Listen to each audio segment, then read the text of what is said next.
Good morning, Redeemer. I just want us to focus a little bit on some different things this morning. And I'll start off with a quote from Christian writer Oswald Chambers, who wrote this about a century ago. And he said, "The person who helps us the most is not someone who tells us something we don't know, but is someone who gives expression to what lies deep within us." So at the moment, we are focusing our gaze on God, and we're looking to help those who are in need. But sometimes there are things within us we need to deal with. And there are things going on that we don't often pause and give expression to. So what are you feeling about the situation?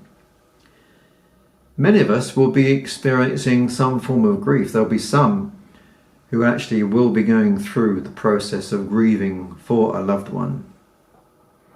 But there's also loss. Loss and grief have very similar emotions attached to them. And there'll be many people who will be suffering loss. There'll be loss of job security. They won't know if they'll have a job at the end of this. There are those who are worried about their finance. Those who are concerned about, are they going to be alone in this? Will anyone ever be able to help them? So we know some bad things are happening, and it's hitting everyone. It's a global thing. It's been sudden. It's been so extensive. It's something we've never experienced before. Now, understanding the stages of grief is a start. Grief and loss brings similar emotions, but each person would experience this differently. So for instance, at the beginning of this, you may have found yourself in a position of just denial. Is this really as serious as they're making out? Perhaps if I just ignore it, it'll just go away. And then often you can see there are people who are angry. They react suddenly, unexpectedly to situations, and you're thinking, it's not like that person to be like that. There's something going on underneath, and it's important that we don't just react to what's happening on the surface, but really try to help people who are angry. And then there's another stage is bargaining. Maybe if I keep my social distance and if I first follow all the rules, maybe things are going to be fine. And I'll just do that and hope it all works out. And then often there's sadness. In our Western culture, we don't deal with sadness too well. Normally it's, I'm sad, but I'm just going to press on. I'm sad, but I can't afford to just dwell on those feelings. But Jesus didn't have that same attitude. When he was confronted with Lazarus's death, Jesus didn't just say, "Well, I've got some work to do. I'll just press on. I'll just keep on doing the things I'm doing. I've got a mission to go on."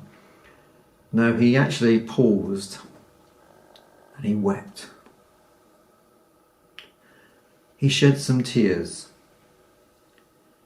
And that can be an important part of what we do. Actually, it's okay to be sad. It's okay to feel, this is worrying me. This is so unexpected. And I'm actually feeling quite vulnerable. Now, as Christians, as anybody, our aim is to get to the position of balance, of acceptance about what's going on. But there's a balance between what's happening on one hand and the love and the faithfulness and the goodness of God on the other. Now, when Paul writes to the Romans in chapter 8, verse 31, he says, "What then shall we say to these things? And then he comes up with this phrase, if God is for us, who is against us? Paul is encouraging the Romans to actually weigh up what's going on sort of scales of God on the one hand and the situation on the other. God is expecting us to recognize that actually He is weightier than this problem, even this global problem which is touching so many lives. So I would encourage you to not brush over some of these emotions, not to just to push them away, not to stuff them down. Find someone you can speak to, if that's possible, on the phone, online. Go to the Bible. See how many of the Psalms, the psalmist goes through this process of real genuine anger sometimes, a real genuine sadness, and God is not averse to us feeling these things. He wants to be with us in them. So these are just some of my thoughts at the moment.